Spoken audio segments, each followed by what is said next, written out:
어젯밤에는 너무나 안타까운 사고가 있었습니다.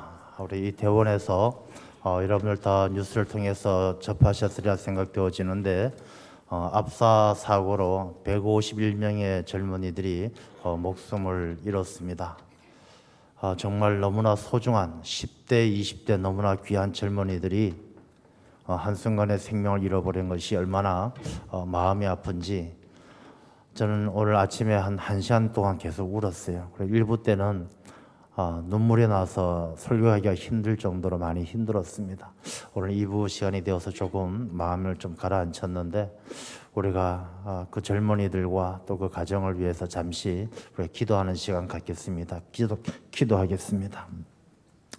하나님 아버지, 저희들을 불쌍히 여겨 주옵소서. 하나님의 은혜가 아니면 살아갈 수 없는 저희들입니다. 하나님께서 돌보지 않으면 살아갈 수 없는 저희들입니다. 아버지 하나님, 불쌍히 여겨 주옵시고 또 간밤에 수많은 젊은이들이 참으로 너무나 안타까운 죽음을 맞이하였습니다. 아버지 하나님, 이 감당 못할 아픔과 슬픔을 당할 때 우리가 하나님의 뜻을 묻지 않을 수 없으며 하나님 앞에 엎드리지 않을 수 없음을 고백합니다. 아버지 하나님, 우리가 무슨 말로 위로가 되고 무슨 말로 우리가 힘을 얻겠습니까? 아버지께서 그 슬픔을 당한 가정들을 위로하여 주시고 그들의 마음을 만져주시고 하나님께서 그들에게 인생을 향하신 하나님의 뜻을 깨달아 알게 하시고 아버지 하나님을 바라보며 위로받고 새 힘을 얻을 수 있도록 아버지 하나님 긍휼함으로 베풀어 주시옵소서. 이 땅 가운데 악한 영들 다 떠나게 하여 주옵소서. 모든 귀신들 떠나가게 하여 주옵소서. 아버지 하나님, 종교개혁주의를 맞이하는 이때에 우리 모두의 심령이 변화되어지고 우리 모두가 주님만 바라보며 오직 믿음으로 오직 말씀으로 오직 은혜로 새롭게 하여 주옵소서. 주님 다시 오실 그날을 기다리며 마라나타의 고백으로 살아가는 하나님의 자녀들이 다 되게 하여 주옵소서. 예수님 이름으로 기도드리옵나이다. 아멘.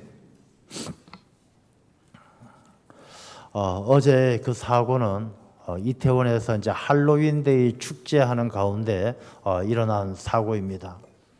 할로윈데이라는 것은 한 500년 전부터 사람들이 즐기게 된 축제입니다. 사실은 그 전에 이 할로윈데이라는 것은 켈트족이라는 부족이 있어요. 조금 덩치가 큰 부족인데 이 켈트족은 가지고 있는 그 내세관이, 종교관이 불교와 비슷합니다. 사람이 죽으면 또 다시 태어나고 죽으면 이 윤회론적인 그런 종교관을 가지고 있는데 그들이 가지고 있는 그 종교관에서 그들이 즐기는 축제 중에 하나가 사람이 죽으면은 1년 동안 다른 사람의 몸에 들어가 있다가 또 다시 태어난다. 뭐 그런 이 윤회적인 종교관을 가지고 있습니다. 그래서 그 켈트족의 그 종교적 관습에 보면 10월 31일이 1년의 마지막 날입니다. 마지막 날이라서 10월 31일 날 귀신들이 그해 죽은 귀신들이 다 돌아다니면서 자기들이 1년 동안 머무를 육신을 사람을 찾아서 귀신들이 들어간다는 것이죠. 그래서 그 귀신들이 못 들어오게 나도 귀신인 것처럼 변장을 하는 거예요. 귀신 분장을 하는 겁니다. 그 귀신 분장을 해서 다른 귀신이 못 들어오게 하면서 즐기는 축제가 이제 그런 할로윈 축제인데 이게 한 500년 전에 기독교가 로마가 켈트족을 점령하고 나서 이 행사를 없애려고 했어요. 그래서 11월 1일을 성자의 날로 선포를 했습니다. 성자의 날로 선포를 했는데 그 종교적 관습을 없애지 못하고 성자의 날 전야제로 이 10월 31일 밤 할로윈데이 축제가 여전히 뿌리가 남아 있었던 것이죠. 그래서 이 서구 사회에서는 그런 다른 귀신을 못 들어오게 귀신을 쫓아내려는 그런 의미를 가지고 이 귀신 분장을 하면서 그들 나름대로 그런 축제를 가지고 있었는데 사실 우리나라에는 이게 별로 들어오질 않았습니다. 근데 한 2010년쯤부터 지금부터 한 10몇 년 전부터 외국인들이 우리나라에 많이 들어오면서부터 이 태원에서 이 할로윈 데이를 즐기는 외국인들이 생겨나면서 우리나라에도 퍼지기 시작했고 또 그것을 상인들이 상술로 활용하기 시작합니다. 그 상술로 활용해서 음식 팔고 술 팔고 물건 팔기 위해서 할로윈데이 축제를 자꾸 부추겼어요. 그래서 우리나라가 언제부턴가 이 할로윈 데이를 이게 많이 이제 축제처럼 즐기기 시작했고, 그래서 이태원에서 그 일을 외국인들과 같이 많이 했습니다. 코로나 때문에 몇 년 못 하다가 거리두기가 해제되어지니까 어제 정말 벌떼처럼 그 이태원 좁은 동네에 10만 명이 넘는 사람들이 몰려들었어요. 제가 9시 뉴스를 보면서 사람들이 귀신분장하고 막 얼굴에 피칠을 하고 돌아다니는 것을 보면서 참 이 마음이 무거운 거예요. 마치 악한 영들이 역사하는 것처럼 마음이 무거웠어요. 그래서 9시 뉴스를 보고 있는데 지민이가 둘째 애가 왔어요. 그 지민이가 사실 제가 걱정을 했거든요. 학교가 지난 주간이 축제 기간이었기 때문에 또 축제하면 애들이 마음이 들뜨잖아요. 또 축제 연장선에서 또 저런 데 쫓아가지 않을까 걱정하고 있었는데 일찍 들어왔더라고요. 야, 너 지민아 일찍 들어왔네. 참 너를 보니까 반갑다. 너 저런 데 안 갔지? 물어봤어요. 아빠 내일 교회 가야 되잖아. 그렇게 이야기를 하더라고요. 그래서 어제까지만 해도 그게 그런가 보다 생각했는데 아침이 되니까 그게 그렇게 감사할 수가 없는 거예요. 여러분, 우리의 자녀들을 신앙교육을 잘하고 믿음 안에서 자라날 수 있도록 지켜야 할 줄로 믿습니다. 여러분, 자녀들이 교회에 나오는 것이요, 그게 대수롭지 않은 게 아니에요. 얼마나 소중하고 귀한 일인지 모른다라는 것입니다. 그 죽은 오늘 조금 전에 뉴스를 보니까 151명이 죽었어요. 여러분, 요즘같이 출산율이 떨어지고 가정마다 자녀를 한 명 이상 안 낳잖아요. 결혼하는 것도 어려운데 겨우겨우 결혼해서 늦은 나이에 아이 딱 하나 낳았는데 그 아이가 저렇게 졸지에 거리에서 밟혀서 죽는다라면 그 부모의 마음이 얼마나 아프고 얼마나 고통스럽겠습니까? 그걸 생각하면요, 가슴이 억장이 무너지는 거예요. 우리 믿는 사람들은 더욱더 우리의 자녀들 또 우리 가족들 믿음으로 잘 지켜가는 하나님의 자녀들이 되어야 할 줄로 믿습니다. 그리고 그 소식을 들으면서 저는 또 한편으로 이런 마음이 들었어요. 이 할로윈 데이가 이 서구 사회에서 제대로 축제로 즐기는 것이 한 500년 정도 전부터입니다. 여러분, 종교개혁이 1517년에 일어났어요. 지금으로 따진다면 한 505년 전에 종교개혁이 일어났어요. 그 비슷한 시기에 이 서구 사회에 들어와서 이 종교개혁을 통해서 개신교 교회가 다시금 구교와 갈라져서 교회가 일어나는 그 와중에 또 이 할로윈 데이라는 축제가 생겼는데 우리가 이것을 보면서 아직도 우리가 이 악한 영들과 영적 전쟁 중이고 우리 교회가 뭔가 우리의 자녀들을 지키고 우리의 미래를 지키고 하나님 나라 백성이 되기 위해서는 우리가 끊임없이 개혁되어져야 될, 아직도 문제가 많고 아직도 풀어가야 될 많은 과제가 있다는 것을 다시 한번 생각하게 되는 것입니다. 그래서 오늘 개혁주의를, 종교개혁주의를 맞이하면서 이 본문의 말씀을 통해서 함께 나누고자 하는데, 이 본문의 말씀은요, 이 종교개혁의 출발점이 되었던 말씀이 본문의 말씀이에요. 의인은 오직 믿음으로 살리라. 이 말씀이 개혁교회, 교회를 개혁하게 했고 오늘날까지 계속 교회가 개혁되게 만들어지는 힘이 되는 것입니다.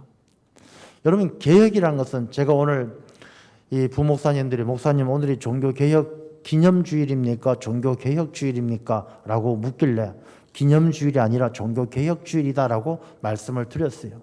여러분, 종교개혁은 기념하는 주일이 아니에요. 종교개혁주일은 우리가 개혁에 대해서 더 깊이 생각하고 더 계속적으로 더 개혁되어져야 된다는 사실에 대해서 자각하고 노력하는 계기가 되는 것이지 505년 전에 있었던 종교개혁을 기념하는 주일이 아니다라는 것입니다. 그러면 우리가 개혁이란 말을 많이 쓰는데 개혁이 무엇인가? 여러분, 개혁이란 것은 세상에서 말하는 개혁하고요, 우리 교회에서 말하는 개혁은 달라요. 세상에서 말하는 개혁은 무엇이냐 하면 사람을 드러내는 것이 세상에서 말하는 개혁이에요. 그래서 세상에서는 사람이 존중받고 사람이 대접받기 위해서 제도가 잘못된 걸 고치고 나쁜 습관을 고치고 그래서 좋게 만들어 사람이 편하고 사람이 즐겁고 사람이 좋도록 만드는 것이 세상에서 말하는 개혁이에요. 그러면 교회에서 말하는 개혁은 무엇이냐? 교회는요, 사람이 아니라 하나님께 가까이 나아가는 것. 사람은 누구의 형상을 닮아 지음받았습니까? 하나님의 형상을 닮아 지음받았거든요. 그러니까 교회에서의 개혁은 하나님의 형상을 닮아 지음받은 사람들이 계속적으로 하나님의 형상을 회복해 나가는 것이 바로 개혁이다라는 것입니다. 그래서 우리가 이 개혁주의를 그러면 사람들이 많이 그렇게 생각해요. 교회가 개혁돼야 돼. 세상에선 정치가 개혁되고 검찰이 개혁되고 사법이 개혁돼야 된다. 뭐 그런 이야기들을 합니다. 교회가 개혁되어져야 한다라고 말하는 사람들 이야기를 들어보면요, 여전히 세상적인 개혁을 이야기하는 거예요. 교회가 개혁되어져야 된다. 돈을 어려운 사람들을 위해서 써야 된다. 좋은 일을 많이 해야 된다. 뭐 불쌍한 사람을 도와야 된다. 뭐 직분을 없애야 된다. 모두가 평등해야 된다. 사람이 중심이 되어져 있는 그 개혁은요, 세상의 개혁이지 우리가 교회 안에서 하나님의 형상을 회복하는 이 교회가 가야 될 개혁의 방향성하고는 다르다는 것입니다. 그래서 이 교회의 개혁은 교회에 나오는 성도들이 더 편하고 더 대접받고 더 좋게 믿음 생활을 할 수 있도록 바꾸어가는 게 교회 개혁이 아니에요. 이 교회의 개혁, 신앙의 개혁은 내가 하나님의 형상을 닮아 지음받은 우리가 하나님의 형상을 잃어버린 우리 모습 가운데서 그 모든 세상의 껍데기들을 다 떨쳐버리고 하나님의 형상을 회복하도록 하는 것이, 그게 바로 하나님이 기뻐하시는 참된 개혁인 줄로 믿습니다. 그래서 종교개혁주의에서 개혁은요, 바로 그걸 우리가 찾는 거예요. 하나님의 형상을 회복하고 하나님께 가까이 나아가는 것이지, 교회 안에서 눈 부릅뜨고 문제점을 찾아서 뭐 권사님이 어떻고 장로님이 어떻고 목사님이 어떻고 그 문제점을 고쳐야 그게 개혁인 것처럼 생각하는 것은 세상의 개혁이지 올바른 개혁이 아니다라는 것입니다. 자, 그러면은 이 종교개혁주의를 통해서 우리가 개혁이 무엇이다라는 것을 생각하면서 우리가 어떻게 변화되어져야 하나님의 형상을 회복할 수 있는가, 우리가 함께 말씀을 통해서 상고해 보고자 합니다. 여러분, 개혁이란 말은 참 좋잖아요. 뭐 어떤 의미든 간에 사람을 뭐 좋게 만들든 하나님의 형상을 회복하든 개혁이란 말 자체가 나쁘진 않아요. 그래서 이 개혁이란 말은요, 끊임없이 인류의 역사가 시작되면서 지금까지도 계속 반복되어지는 말이 개혁이에요. 우리가 요즘에 뭐 검찰개혁, 사법개혁 많이 듣지만 이 개혁이란 말이 요즘에 나온 말이 아니에요. 뭐 200년 전, 500년 전, 1000년 전에도 이 개혁이란 말은 계속 있어 왔어요. 역사를, 우리나라 역사만 거슬러 올라가 보더라도 유명한 게 정도전의 개혁. 나라가 고려가 멸망할 때 이 고려가 부패한 그 고려국은 멸망하고 새로운 나라 조선을 세우면서 정도전에 앞장서서 정도전의 개혁 정치, 태종 이방원과 싸워가면서 그 정도전의 개혁 정치 얼마나 유명합니까?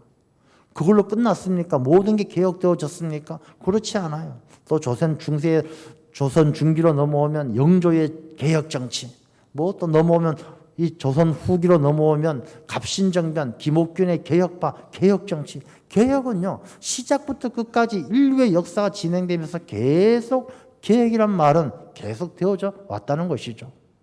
그런데도 여전히요, 우리가 이 이태원 사고를 보듯이 우리 사회 가운데 여전히 개혁되어져야 될 일들이 너무나 뿌리 깊이 많이 있다는 것이죠.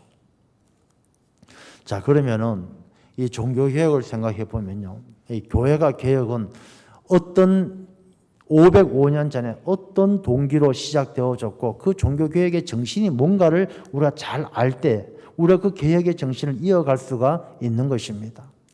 이 세상의 개혁은 그렇지만 우리 종교개혁을 살펴보면 이제 505년 전에 1517년 10월 31일 날 종교개혁을 기념하는 날로 정해져 있지만 이 사실 종교개혁은 마틴 루터에 의해서부터 시작되어졌다고 볼 수가 있습니다.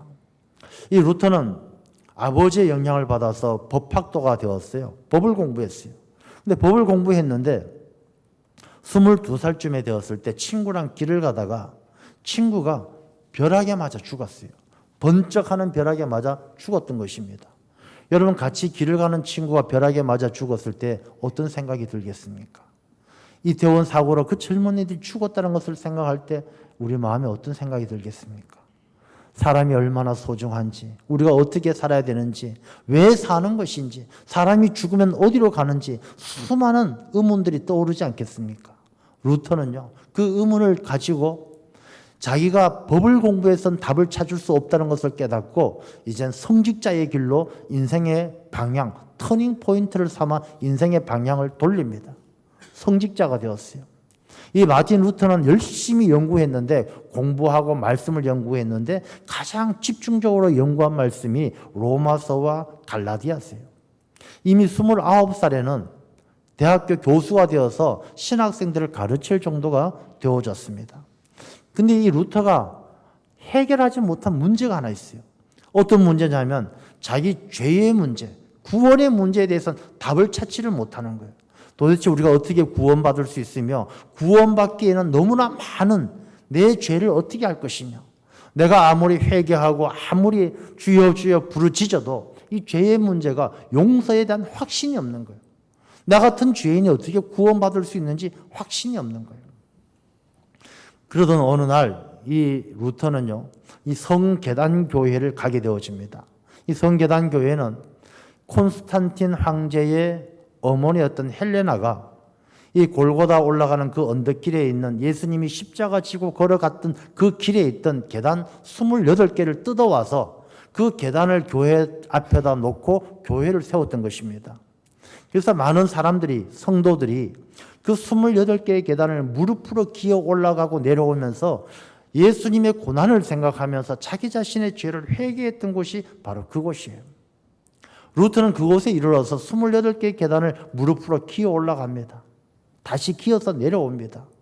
올라갔다 내려왔다 눈물로 회개하는 가운데 그 마음속에 와서 팍 꽂히는 말씀이, 의인은 오직 믿음으로 살리라. 이 말씀이 루터의 가슴에 팍 꽂히는 거예요. 아, 내가 아무리 착한 일을 하고, 내가 아무리 회개를 하고, 아무리 하나님 앞에 구원해 달라고 요청을 하더라도 내가 의인은 오직 믿음 외에는 답이 없다. 예수 그리스도가 나의 구주이심이고, 예수님 안에 답이 있고, 예수님은 만물의 주관자이시고, 예수 그리스도 외에는 답이 없다는 것을 깨달아 알고, 그 오직 의인으로 살리란 말씀을 붙잡고 이들은 그 시대의 그 교회에 많았던 문제들, 그 어두웠던 시대를 열어나갈 수 있는 답을 찾기 시작합니다. 자, 그러면 그 시대 교회는 어떤 모습이었느냐 하면요, 사도시대, 사도 바울이 복음을 전하고 교회가 세워지면서 초대교회가 막 일어났을 때 얼마나 많은 핍박을 받았습니까? 로마가 어마어마하게 사람들 핍박하잖아요. 네로 황제가 로마에 불을 질러놓고 기독교인들이 불을 질렀다. 그 불을 지른 기독교인들 참혹하게 죽입니다. 이 기독교인들을 잡아다가 그 몸에다가 역청을 발라갖고 기둥에 세워놓고 불을 질러서 로마의 밤을 밝히는 가로등처럼 썼다는 것입니다. 기독교인들이 카타콤으로 스며들고 도망갑니다. 그 겨우겨우 목숨을 부지해가던 그때에 콘스탄틴 황제가 기독교를 공인해 주죠. 기독교를 인정해 줍니다. 근데 조금 지나서 기독교를 국교로 삼아요. 그러니까 기독교가 얼마나 힘을 얻게 되겠습니까? 맨날 도망다니던 사람들이 나라의 종교가 되어지니까 기독교가 힘을 얻었습니다. 콘스탄틴 황제가 수도를 로마에서 비잔티움으로 옮깁니다. 이스탄불이죠. 지금의 터키 이스탄불로 수도를 옮기고 콘스탄틴노플이라고 도시 이름을 바꾸어요. 그리고 황제가 콘스탄틴노플에 가서 삽니다. 그러니 이 황제가 동로마, 이 터키 지역에 가서 황제가 살고 있으니 이 서로마, 원래 있던 로마는 누가 다스리느냐? 교황이 다스리게 되어집니다.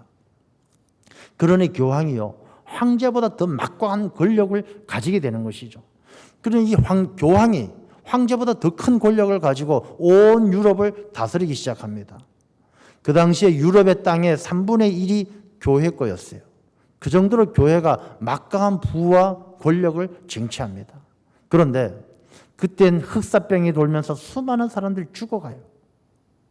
수많은 사람들이 죽어가고 가난하고 먹을 것이 없고 그야말로 유럽 전체가 거짓대가 되는 곳입니다. 그 당시에 유럽의 봉건 성주들이, 이 영주들이 주어진 책임 가운데 가장 큰 중요한 일 중에 하나가 자기 영토 안에 거지들이 못 들어오게 지키는 거였어요. 그만큼 온 유럽이 거짓들이 그냥 가득할 만큼 어렵고 힘들고 고통스러운 시간들을 보내는 그 중세에 교회는요, 그들을 돌보지 않았어요. 교회들은 자기들의 권력과 자기들의 부귀영화를 누리는데 바빴던 것이죠. 결정적인 일이 무엇이냐? 이 교황 레오 10세가 성 베드로 성당을 짓습니다. 성 베드로 성당을 짓는데 돈이 없잖아요. 근데 다 이 유럽의 사람들이 거지처럼 힘든 그때에 그들에게 착취하기 위해서 그들을 유혹하는 것이 뭐냐면 면죄부였어요. 루터가 죄의 문제 때문에 그렇게 고통스러워했던 것처럼 이 모든 사람들에게 죄의 문제를 해결해 주기 위해서 종이 한 장에다가 너의 죄를 사하노라 교황 도장을 딱 찍어가지고 그 종이를 파는 거예요. 이거 한 장 사면 사람들이 모든 죄가 사라진다는 거예요. 그 당시에 이 면죄부를 팔기 위해서는 카톨릭에서는요, 연옥설이라는 것까지 만들어내요. 사람이 죽으면 지옥 가는 게 아니라 유치장처럼 연옥설에 딱 있는데 여기에서 죄를 후손들이 좋은 일을 많이 하고 선한 일을 하면 연옥에 있던 사람이 지옥 가지 않고 천국 가고 후손들이 잘못하면 연옥에 있다가 지옥으로 떨어진다. 그러니 이 후손들이요, 죽은 사람을 위해서도 면죄부를 사는 거예요. 이 교황이 어느 정도로 했느냐 하면은 그 당시에 테첼이라는 유명한 웅변가가 있어요. 말 잘하는 사람이에요. 그 사람에게 신학 박사 학위를 주고, 교황이 신학 박사 학위를 주고 그 사람에게 면죄부를 팔도록 시켜요. 웅변을 잘하는 이 사람은 가는 곳마다 그럴듯한 말들로 사람들을 현혹시켜가지고 면죄부를 팔기 시작하는 것이죠. 비텐베르그에 와서 면죄부를 팝니다. 그 모습을 지켜본 루터는요, 가슴에 불이 일어나는 것이죠. 오직 의인은 믿음으로 사는데 면죄부를 파는 그 모습을 보고 분을 참지 못한 루터가 95개의 조항의 교회의 문제점에 대해서 이 비텐베르그 반박문을 써서 벽에다 붙이는 거예요. 그리고 그 내용이 독일어로 번역되어서 전국에 뿌려지는 거예요. 그게 바로 종교개혁의 도화선이 된 거예요. 그래서 이 마틴 루터가 교회의 문제점을 지적하며 고쳐야 된다는 것을 불을 붙이면서 종교개혁이 유럽의 들불처럼 번지기 시작하는 것이죠. 자, 그러면은 이 505년 전에 있었던 종교개혁, 그 종교개혁은 어떤 종교개혁이었느냐? 첫 번째 이 종교개혁의 가장 큰 슬로건이 무엇이냐 하면 우리가 이 오직 믿음으로, 솔라 피데였어요. 오직 믿음으로만 살아야 된다.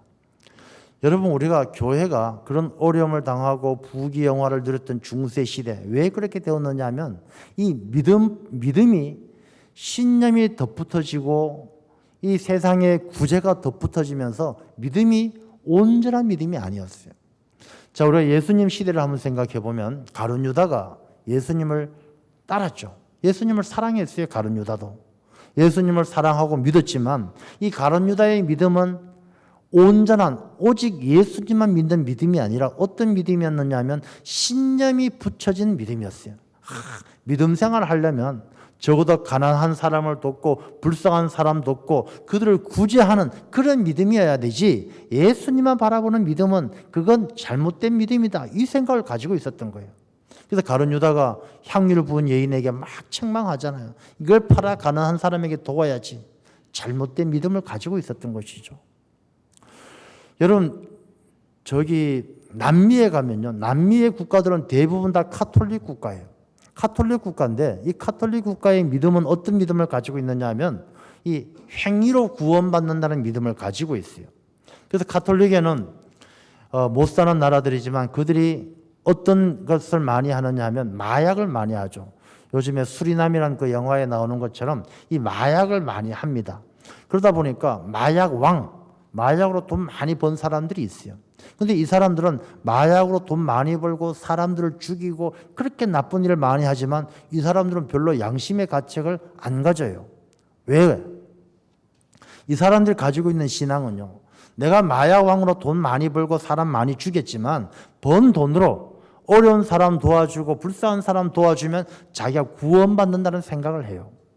그래서 이 남미의 마약왕들은요, 왜 그 뿌리를 정부에서 뿌리를 못 뽑느냐? 마약왕들은 그 번 돈으로 자기도 부를 누리지만은 이 어려운 사람들에게 많이 도와줘요. 학교도 세워주고 고아원도 운용을 하고 이러니까 또 국민들이 이 마약 조직들을 옹호하는 것도 있어요. 그러니까 그들이 잘못된 신앙을 가지고 잘못된 생각을 가지고 있기 때문에 자기들의 믿음으로는 그냥 내가 마약을 많이 밀매를 하더라도 좋은 일하고 착한 일하면 구원받는다는 생각이 있기 때문에 자기들이 잘못된 가책을 못 느끼는 거예요. 여러분 그런 믿음은요. 우리가 교회를 타락하게 하고 사람들이 하나님의 형상이 가려지는 거예요. 우리가 그렇게 믿음 생활하는 게 지금도 많이 있어요. 지금도 교회 안에서 믿음 생활하면서 믿음 생활하는 사람은 뭐 어려운 사람 도와주고 뭐 불쌍한 사람 도와주고 그래야지 뭐 예수만 잘 믿는다고 그게 옳은 믿음이냐? 그렇게 말하는 분 계셔요. 믿음과 행할 줄 알아야 되지. 물론 그 말씀도 일리가 있어 보이는 말씀이기는 해요. 그런데 분명히 알아야 될 것은 믿음이 있는 사람의 행함은 동전의 양면과 같아서 믿음이 있는 사람은 저절로 다 말씀대로 행하게 되어져 있어요. 그런데 그 행함을 먼저 앞세우는 사람은 믿음이 따라오지 않는 거예요. 자기가 구제하고 불쌍한 사람 돕는 걸로 그걸 믿음을 대신한다라고 생각하는 사람은 착각에 빠져 있는 거예요. 그래서 이 오직 믿음으로라는 이 슬로건 자체는요. 우리가 신앙의 본질을 회복하자는 거예요. 여러분 교회 개혁, 종교 개혁, 제도를 바꾸고 뭐 착한 일을 하고 좋은 일을 하고 그건 다 부수적인 거예요. 우리가 정말로 예수 그리스도를 깊이 만나고 주님을 믿는 온전한 믿음이 있더라면 그 믿음을 가진 사람을 통해서 하나님은요 세상을 바꾸어 가시는 거예요. 우루과이에 돌아가신 알베르토 대통령이 계셔요. 그분은 참 청렴결백한 사람이었어요. 그분은 농부였는데 대통령이 될 때 재산이 195만 원 갖고 있었어요. 대통령 그만두고 나서도 시골 가서 농사 짓다가 돌아가셨어요. 이런 분이 왜 어떻게 대통령이 되었느냐? 젊었을 때에 이 군부 독재와 싸우면서 도시 게릴라 활동을 하다가 대통령까지 되신 분이에요. 근데 이분은 자기 배를 채우거나 자기의 부를 축적하기 위해서는 조금 더 힘쓰지 않고 나라와 백성을 위해서 헌신했던 사람이에요. 근데 이분이 그런 얘기 한 적이 있어요. 이분은 늘 혁명을 꿈꾸는 혁명가였는데 그분이 나중에 그렇게 이야기합니다. 진정한 혁명이란 내 사고의 전환이었다. 그렇게 고백을 합니다. 여러분 사회의 혁명은 사회를 뜯어 고치고 세상을 뜯어 고치는 게 아니에요. 내가 내 생각을 바꾸고 세상을 바라보는 눈을 바꾸는 것이 진정한 혁명이다라는 것입니다. 우리가 신발이 언제부터 생겼느냐를 이야기해 주는 그런 옛날 이야기가 있어요. 여러분 우리가 살아가는 신발이 어떻게 만들어졌느냐? 옛날에 어떤 왕이 나라를 다스리는데 이 전국을 구석구석 다니다 보니까 신발이 없던 시대 발이 너무 아픈 거예요. 전국을 돌아다니고 와서 부하들에게 신하들에게 이야기하죠. 전국에 있는 땅에다가 다 소가죽으로 깔아라. 발이 아파 못 다니겠다. 소가죽으로 깔아라. 여러분 전국에 있는 땅을 소가죽으로 덮으면은 그 어떻게 다니겠습니까? 어떻게 깔 수 있겠습니까? 소가 도대체 얼마나 많이 소를 잡아야 가죽이 나오겠습니까? 그럴 때 지혜 있는 신하가 이야기하죠. 폐하, 전국의 땅을 길을 다 소가죽으로 깔 수는 없습니다. 폐하의 발만 소가죽으로 싸면은 이제 폐하께서 다시 다니시는데 문제가 없을 것입니다. 야, 너 똑똑하다. 소가죽으로 신발을 만들어 신기 시작했다는 것이죠. 여러분 이게 무엇을 의미합니까? 정말로 이 세상이 힘들고 어렵고 고쳐야 될 게 많고 문제가 많아서 이 세상을 다 뜯어 고치라는 것, 그것이 진정한 개혁이겠습니까? 아니면 내가 변화되어져서 내가 세상 가운데 새로운 사람으로 세상을 선하게 바꾸어 가는데 쓰임받는 그런 삶으로 내 자신이 변화되는 것이 개혁이겠습니까? 여러분 진정한 개혁은 내가 세상의 껍질을 벗고 세상의 성공과 권력과 세상의 즐거움에 대한 껍질을 벗고 내 안에 있는 하나님의 형상을 드러내는 것, 그것이 참된 개혁인 줄로 믿습니다. 그래서 오직 믿음으로는 그 말씀을 하고 있는 것이죠. 그 다음에 두 번째, 이 슬로건 중에 하나가 오직 말씀으로, 솔라 스크리추라, 오직 말씀으로. 여러분 이 말씀은요 진리고 길이에요. 이 말씀은 구약의 말씀에 보면 이런 말씀이 있어요. 나는 아브라함의 하나님이고 이삭의 하나님이고 야곱의 하나님이다. 그렇게 말씀하셔요. 이 말씀의 의미가 하나님께서 뭐 오래 사셨다 그런 의미가 아니잖아요. 하나님은 아브라함에게도 하나님이고 이삭에게도 하나님이고 야곱에게도 하나님이고 우리에게도 하나님이신 줄로 믿습니다. 그 말씀을 하시는 거예요. 하나님의 말씀, 이 말씀은요, 아브라함에게 주신 말씀이 아니고 모세에게 주신 말씀이 아니고 그들에게도 주셨던 것처럼 우리에게도 주시는 말씀인 줄로 믿습니다. 그 말씀을 하고 있는 거예요. 여러분, 우리 성경 말씀 읽자고 제가 이야기하고 같이 말씀을 읽는 일이 힘씁니다. 이 말씀 읽으면서 예수님께서 제자들에게 이렇게 말씀하셨구나? 아니에요. 그 예수님은 우리에게 말씀하시는 거예요. 하나님께서 모세에게 이렇게 말씀하셨구나? 아니에요. 하나님께서 우리에게 말씀하시는 거예요. 오직 말씀으로란 그 말씀의 의미는 말씀이 내게 주시는 말씀이고 말씀대로 살아가자는 거예요. 여러분, 개혁은요, 내가 가지고 있는 생각과 의지를 가지고 뭔가 세상을 바꾸는 게 개혁이 아니라 내 자신을 하나님의 말씀에 맞추어 가는 것이 바로 개혁인 줄로 믿습니다. 그러니까 말씀이 중요한 거예요. 개혁하는데 무슨 오직 말씀이 뭐가 중요하냐? 말씀이 내 삶을 말씀에 맞추는 게 바로 개혁이에요. 부부가 있는데 남편은 교회를 안 다녀요. 아내가 남편을 교회에 전도하고 싶어요.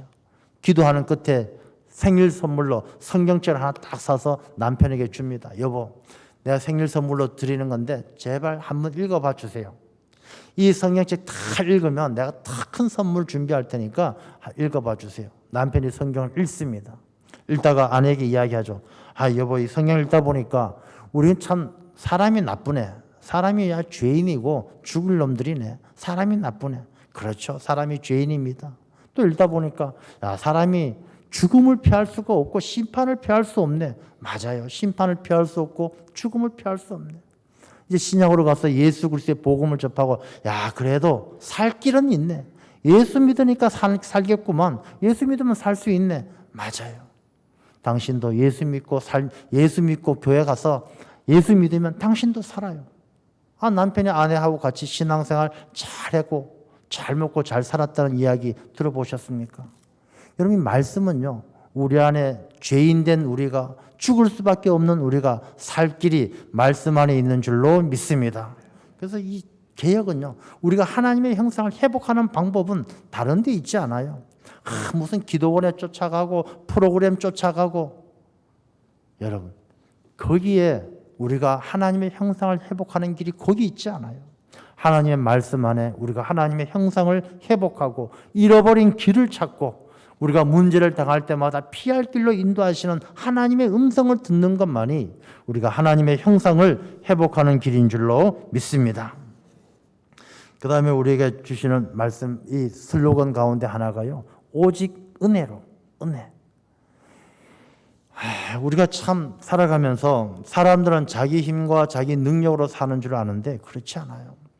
여러분, 어제 이태원 사고가 너무나 참 안타깝고 막 가슴이 먹먹할 정도로 너무 아파요. 그런 생각해봐요. 그 아이들이 그 이태원에 가서 죽을 줄 누가 알았겠어요?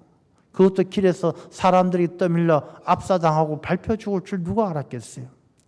저는 아침에 뉴스를 보면서요, 그 아이들이 길거리 그 차가운 콘크리트 바닥에 누워져 있는데 그냥 상체는 천으로 덮어놨는데 그 아이들 다리가 그냥 다 신발 벗겨진 채로 나와 있는 사진을 보니까 막 가슴이 찢어지는 거예요. 저 정말로 생떼같이 너무나 소중한 아이들인데, 여러분, 우리가 우리 인생을 누가 장담할 수 있겠습니까? 뭐 그 아이들뿐만 아니라 우리라 한들 우리가 어떻게 장담할 수 있겠습니까? 성경 말씀에도 우리가 내일 일을 알 수 없는 그런 존재인데, 우리가 하나님의 은혜가 아니면 살아갈 수 없는 존재인 줄로 믿습니다. 여러분, 은혜란 것이 무엇입니까? 우리가 창세기 35장에 보면요, 야곱의 가족들이 세겜에서 하나님께 약속할 때 야곱의 가족들이 하나님, 내가 반드시 베델로 돌아오겠습니다 약속을 했지만 형 에사하고 문제가 해결되어지니까 이제 베델로 안 가고 세겜에서 세상 사람들과 같이 살아가요. 세상 사람들과 같이 살아가는 와중에 그 세겜 족장 아들에게 야곱의 딸이 성추행을 당하고 그 일로 인해서 야곱의 아들 시몬과 레위가 그들에게 할례 받으라고 속여놓고 다 죽이는 그런 일들 가운데 이제 야곱의 가족이 큰 위기를 당하지 않습니까?